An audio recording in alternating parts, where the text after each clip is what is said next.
Welcome to Re-Envision, the podcast where we embrace change as one of life's most profound rhythms. I'm your host, Bédard, and change is my playground. Curiosity is the signature vibe. Joy, love, magic, and freedom are the frequencies I move with. Courage is the embodied state, and duality is my jam. I love to reveal light and darkness, permanence and impermanence, equanimity and chaos, oneness and distinctiveness. Here we have full permission to be ourselves, to explore, to dream, to discover. We'll tap into the wisdom that has always been within as we navigate change with simplicity, lightness, and fluidity. Open to new understandings, new perspectives, and even greater potentialities. So whether you're seeking inspiration, empowerment, or simply a space to reflect and contemplate, you're in the right place. Let's get started.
Hello, and welcome to a very particular episode of the Re-Envision podcast that is recorded on the go in the forest with the forest vibes and the energy and the forest background sounds. So that's going to be a first, and we're going to see where that takes us. We're Friday, and I just came out of the house earlier than I had planned because I wanted to finish a few things to be free for the rest of the day. But my dog and Nook needed to go out earlier. And instead of just going for a shorter one now and a longer one later, I decided to go right away.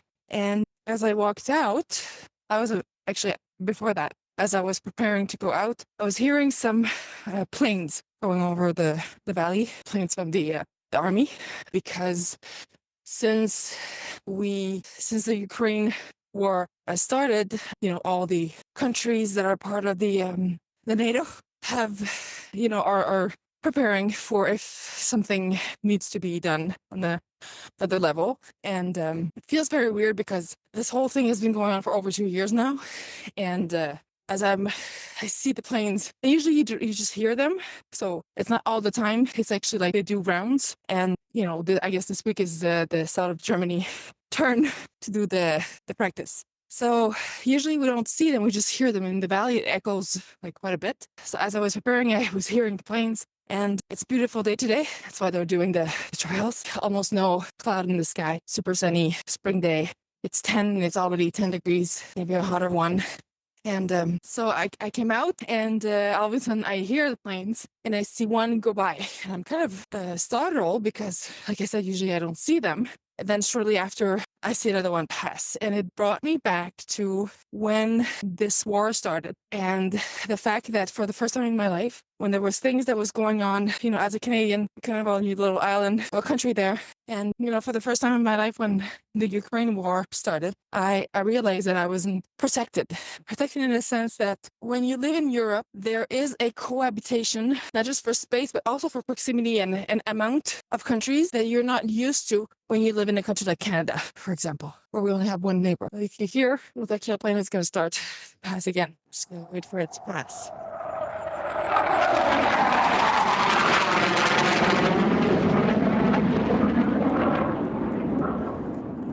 Now, as you can imagine, that sound is not only deafening,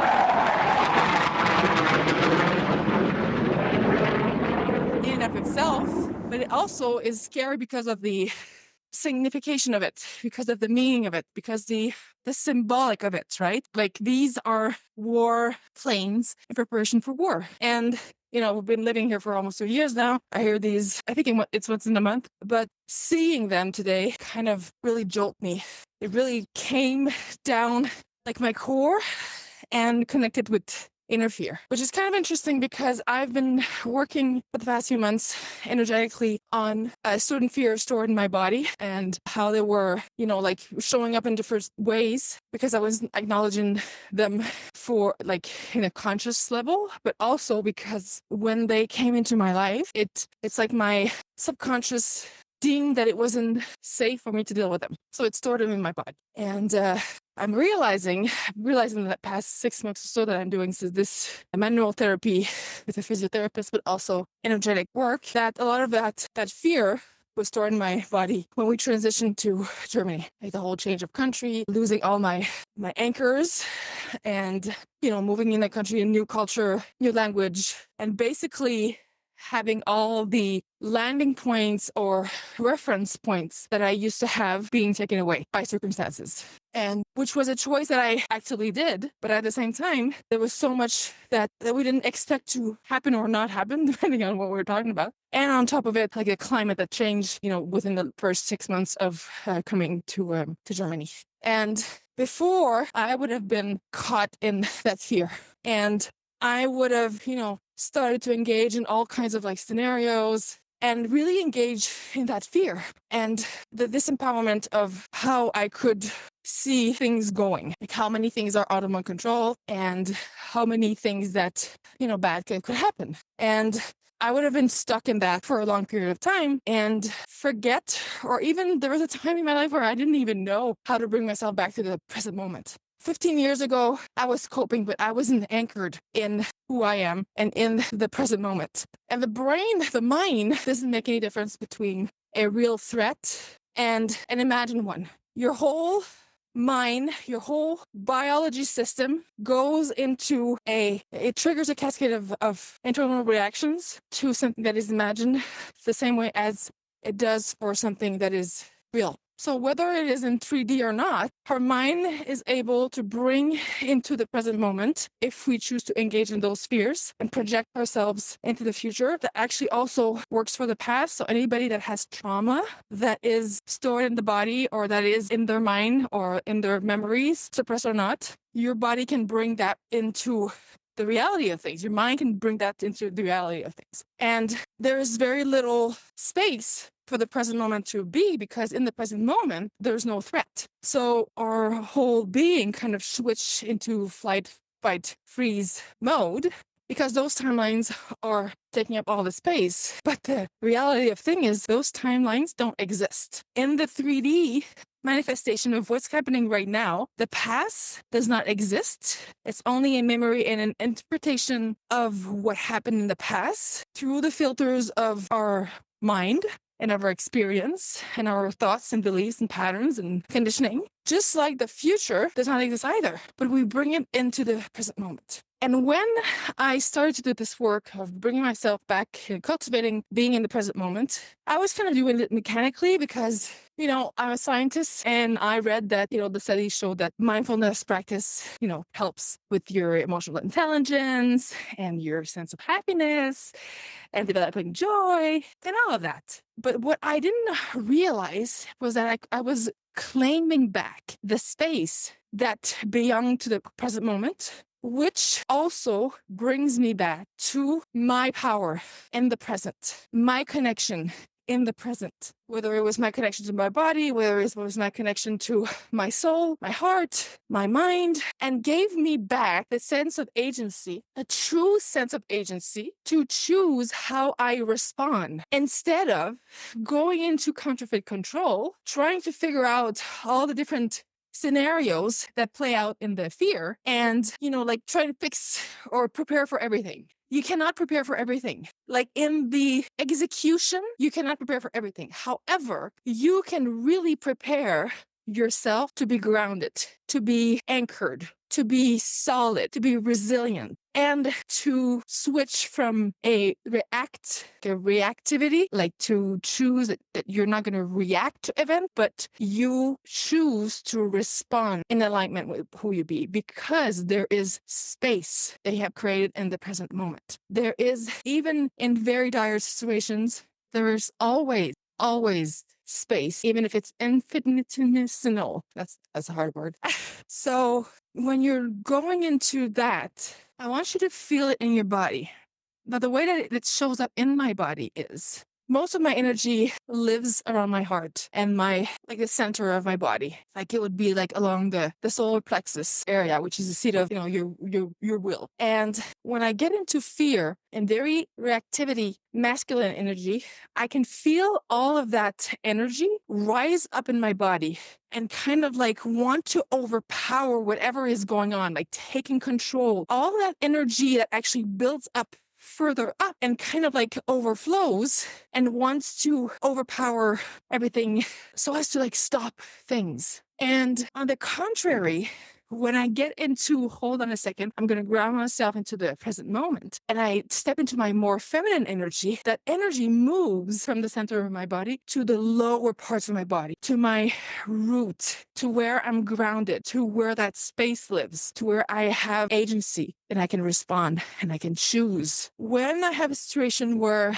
I feel like I don't have any control, I feel disempowered, the body naturally kind of like goes into this masculine energy, brings all the energy up into your brain, trying to overpower whatever is going on around you. And it creates this kind of like very big buildup of energy on the top of your body, like making yourself bigger, really masculine, like I want to overpower you. But what happens then is that you go into all these scenarios and you get wobbly. You get wobbly because you cannot control everything. You cannot think about the scenarios. The key is not to only go there. The key is to, instead of going into this reactive, the key is to move your energy down, like it sinks down. And it's not like that sinking feeling, or it could be, some people say like, I get this sinking feeling, and then we kind of like overreact on the other way, like we're taking back control. But that sinking feeling is kind of like your body, in my case, but in a lot of people that I've worked with, that sinking feeling is your body telling you it's time to ground. It's time to anchor. It's time to go back into those roots in your belly. Leverage that breath, that connection to your vagal nerve, and really ground yourself. Connect with the roots that you have within. So then you can be solid and then bring that energy back up into a solution responsive, not reactive matter. And this is only possible when we are aware that the present moment is where lies the power, is where lies the agency, is where lies the place that you could really shift from reaction instantly to a response, which doesn't mean that the response is not going to be as fast, even faster than the reactive, but it's one that is going to be cultivated to be aligned and to be what you want. So as I was hearing those planes and singing them, that fear came up into my body. And as the energy, as that fear rises up into my body, I actually kind of like filled my lung with air, very, very, very big.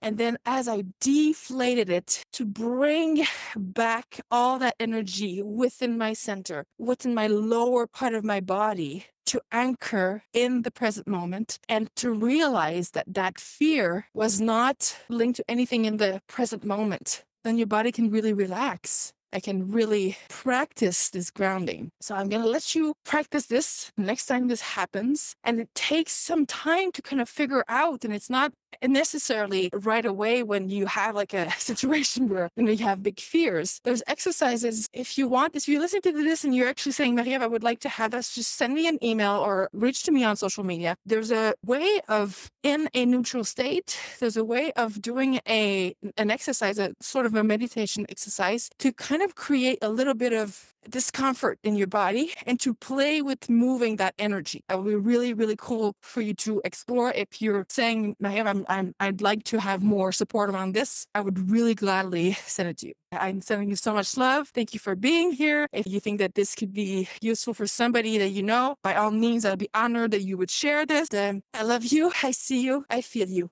Take care. Thank you for being part of today's Re-Envision episode. As the seasons of life shift, I invite you to always connect with the truth that you hold the power to navigate your own path with courage and wisdom. Embracing change with an open heart is central, for within lies the potential for remarkable growth and evolution. If you know someone who would benefit from this conversation, I'd be honored, truly honored, if you shared it with them and spread the love. If this podcast has resonated with you, please subscribe on your favorite platform, leave a heartfelt review, and share it in your network. You can stay connected with me on social media at ME Lifestyle Design, where I continue to share insights and inspiration. Until our next encounter, remember to re-envision your life with love, alignment, and purpose. Keep cultivating your curiosity, finding joy, magic, and freedom as often as you can. Now, today, and tomorrow. I love you. I see you. I feel you.